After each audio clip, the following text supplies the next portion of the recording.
Hello friends, I am Asha ma'am and welcome to the channel English with Asha ma'am. आज मैं आपके लिए एक स्टोरी लेकर आई हूँ जिसका टाइटल है लाइफ्स मीनिंग। लाइफ मीन्स जीवन और मीनिंग अर्थ। तो जीवन का अर्थ, ये टाइटल है स्टोरी का। और आइए स्टोरी पढ़ते हैं, उसके ज़रिए सीखेंगे अच्छी वोकैबलरी वर्ड्स, उनका प्रोनाउंसिएशन, उच्चारण कैसे करना है, साथ ही में जो भी ग्रामर स्ट्रक्चर आएंगे वो साथ साथ मैं आपको समझाती हुई चलूँगी। तो आइए शुरू करें। An old story teller. यहाँ पे जो एन है वो आर्टिकल है। ए एंड द, ये तीन आर्टिकल्स होते हैं। एन जो है वो अगर वॉवल साउंड हो, ए ई आई ओ यू, ये 5 वॉवल्स होते हैं। इन्हीं वॉवल साउंड के आगे हम एन यूज करते हैं।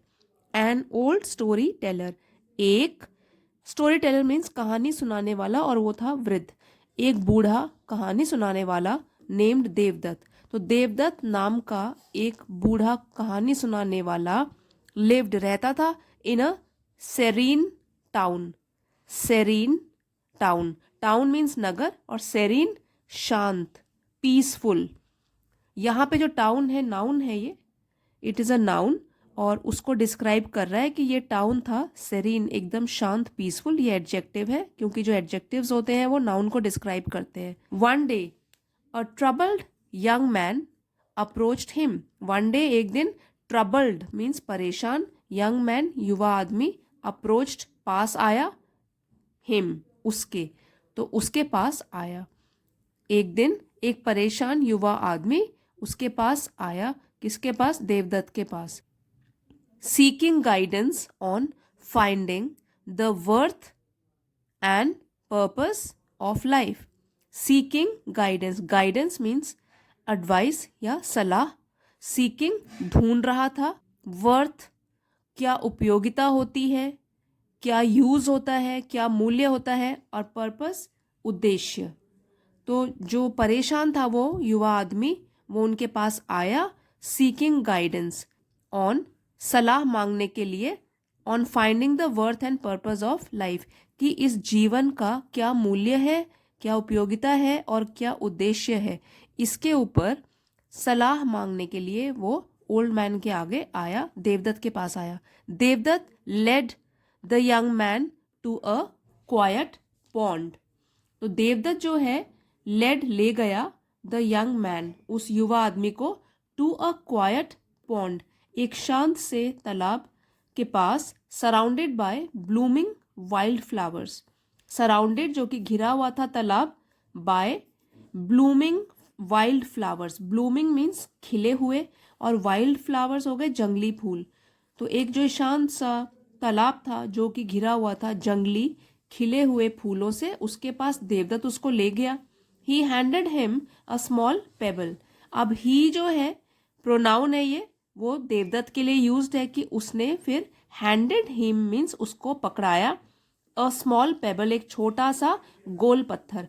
जो भी वाटर बॉडीज होती है, जैसे कि पॉन्ड है, उसके आसपास आप देखोगे पत्थर भी गोल होते हैं, तो गोल सा पत्थर उसको पकड़ाया, छोटा, एंड सेड, और कहा, life is like the ripples, ripples you create in this pond. अब उनको बता रहा है कि लाइफ, जो हमारा जीवन है, इज लाइक द, वो है, रिपल्स मीन्स छोटी लहर, लहरों, छोटी लहरों की तरह, यू क्रिएट, जो आप बनाते हो, इन दिस पॉन्ड, इस तालाब में, इसकी तरह है life. Every action, no matter how small, every action, हर एक काम जो आप करते हो, नो मैटर मीन्स चाहे वो हाउ स्मॉल, जितना भी छोटा क्यों ना हो, सेंड्स आउट वेव्स, वो भेजता है, वेव्स मीन्स लहरें या तरंगे, that touch the world around you, जो कि छूता है या अफेक्ट करता है आपके आसपास की दुनिया को। Curious, the young man tossed the payable into the pond.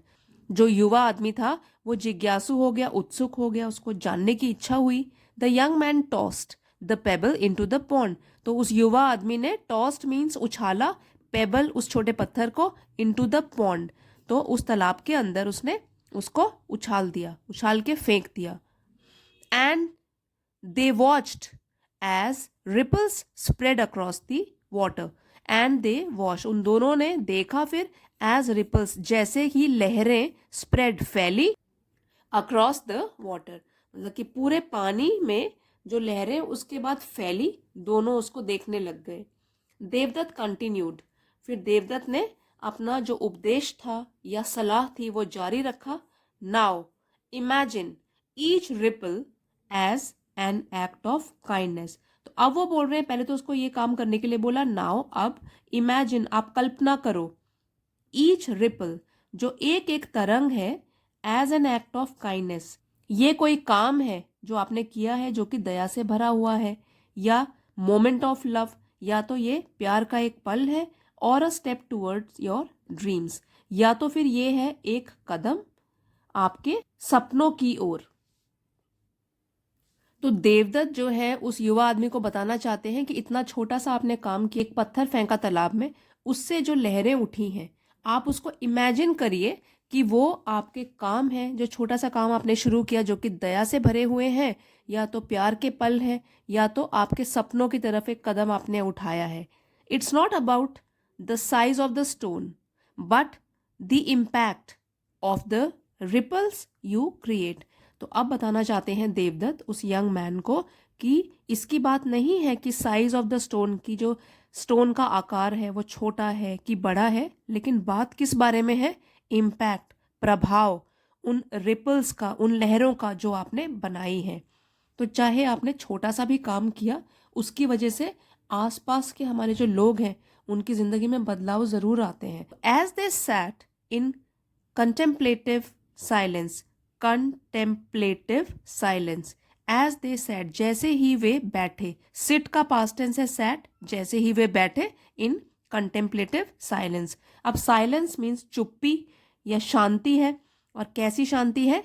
Contemplative, and इसका मतलब होता है चिंतनशील। अब वो चिंतन कर रहे हैं, सोच रहे हैं कि इस बात का मीनिंग क्या हुआ। यंग मैन सोच रहा है कि इस बात का मीनिंग क्या हुआ, क्योंकि गहराई वाली बात उन्होंने कह दी है उसको।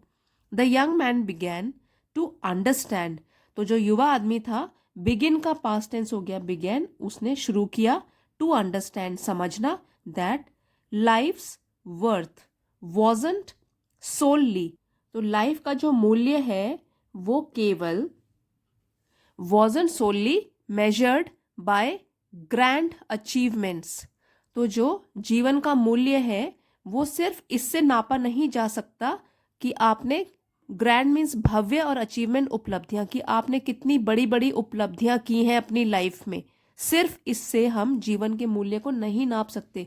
या हम ये नहीं कह सकते कि हमारी लाइफ इतनी सक्सेसफुल हुई है क्योंकि हमने बहुत सारी उपलब्धियां प्राप्त की हैं, सिर्फ इससे लाइफ का मूल्य नहीं आंका जा सकता, but by the meaningful connections, positive contributions and the love shared with others. लेकिन जीवन का मूल्य किससे आंका जाता है? मीनिंगफुल कनेक्शंस, कनेक्शंस मीन्स संबंध, और मीनिंगफुल सार्थक, कि आपने लोगों के साथ कितने सार्थक संबंध बनाए, कितना आपने लोगों के बारे में जानने की कोशिश की, लोगों की लाइफ को सुधारने की कोशिश की, अगर आपके हाथ में है तो। पॉजिटिव कंट्रीब्यूशन, पॉजिटिव सकारात्मक कंट्रीब्यूशन, योगदान, कितना आपने लोगों के लिए, अपने आसपास के लोगों के लिए सकारात्मक योगदान दिए हैं। And the love shared with others, और लव, प्यार साझा किया है, विद अदर्स, दूसरों के साथ, अपने आसपास के लोगों के साथ प्यार से रहे हो। तो सिर्फ इससे कि आपने कितनी बड़ी बड़ी उपलब्धियां हासिल की हैं, अपने लिए की हैं, वो तो जो भी किया है वो अपना खुद के लिए किया है, लेकिन दूसरों के लिए क्या किया, उससे जीवन का असली मूल्य आंका जाता है। ईयर्स लेटर, अब जब उन्होंने ये बात कह दी तो जो यंग युवा लड़का है वो ध्यान से इसको समझने की कोशिश कर रहा है। अब स्टोरी दूसरे हाफ में पहुंच गई है। ईयर्स लेटर, सालों के बाद, the once troubled young man, once troubled hyphen से इसे जोड़ा गया है, इसका मतलब है कि एक समय जो परेशान युवा लड़का था, अब हम बात कर रहे हैं कि सालों बीत गए हैं, तो जो एक समय परेशान युवा लड़का था, had become a compassionate, compassionate leader, वो बन चुका था।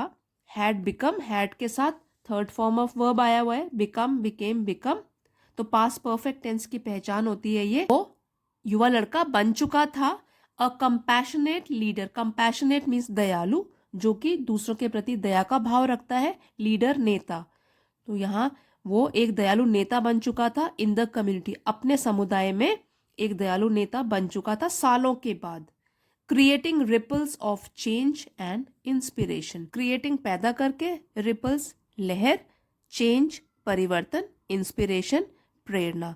तो काफी सालों के बाद जो एक समय परेशान युवा लड़का था वो अब बन चुका था एक दयालु नेता अपने समुदाय में, परिवर्तन और प्रेरणा की लहरें पैदा करके, क्योंकि उसने अपने समुदाय में क्या किया, प्यार बांटा, लोगों की जिंदगी में सकारात्मक योगदान दिया और अच्छे संबंध बनाए लोगों के साथ। तो अब उसने क्या किया है, परिवर्तन और प्रेरणा की लहर पैदा कर दी है अपने समुदाय में। ही टू मेंटोर्ड अदर्स, उसने भी दूसरे लोगों का मार्गदर्शन किया, जैसे उसका मार्गदर्शन किया था देवदत्त ने, वैसे ही उसने भी अब लोगों का मार्गदर्शन किया। Sharing the timeless lesson he learned from Devdutt, sharing means साझा करके, the timeless lesson, lesson means सबक जो उसको देवदत्त ने दिया था, और टाइमलेस टाइम के साथ नहीं बदलता है, जो हमेशा कायम रहता है। तो उसने लोगों के साथ शेयर किया ये जो हमेशा कायम रहने वाला सबक जो उसने सीखा था फ्रॉम देवदत्त, देवदत्त से उसने सीखा था, तो दूसरों का भी उसने इस तरीके से मार्गदर्शन किया। That a life's worth lies not in its duration, कि लाइफ जीवन का जो मूल्य है वो निहित है या रहता है या बसता है, नॉट इन इट्स ड्यूरेशन, इसमें नहीं बसता कि उसकी अवधि कितनी है, कितने समय तक आप जीवित रहे, but in the ripples of goodness and positivity it leaves behind. पर किस में निहित है या किस में बसता है जीवन का मूल्य, इन द रिपल्स ऑफ, मतलब लहरें जो कि गुडनेस अच्छाई, पॉजिटिविटी सकारात्मकता, इट लीव्स बिहाइंड, तो हमारे जीवन में हमने अच्छाई की है और सकारात्मकता दिखाई है लोगों के प्रति, पॉजिटिविटी दिखाई है, तो वो हमने कितनी पीछे छोड़ी है इस पे डिपेंड करता है जीवन का मूल्य। ये नहीं है कि हम कितने साल तक जीवित रहे हैं, लेकिन जितना भी हम जीवित रहे हैं उसमें हमने कितना प्यार बांटा है लोगों के साथ, जरूरतमंदों की कितनी हेल्प करी है, भी लाइफ जी है वो कितनी पॉजिटिव तरीके से जी है। पूरी स्टोरी का यही मतलब है कि हम सिर्फ सेल्फिश होकर, स्वार्थी होकर जीवन ना जिए, अगर हमारे बस में है तो हम दूसरों के भी काम आए, तो वही हमारा जीवन सार्थक जीवन कहलाएगा और यही जीवन का अर्थ भी है। फ्रेंड्स, आई होप आपने स्टोरी के माध्यम से अच्छे न्यू वर्ड सीखे होंगे और आपको स्टोरी पसंद आई होगी। अगर पसंद आई है तो प्लीज़ लाइक, शेयर और सब्सक्राइब करना मत भूलिएगा। Thank you everybody for watching. See you next time.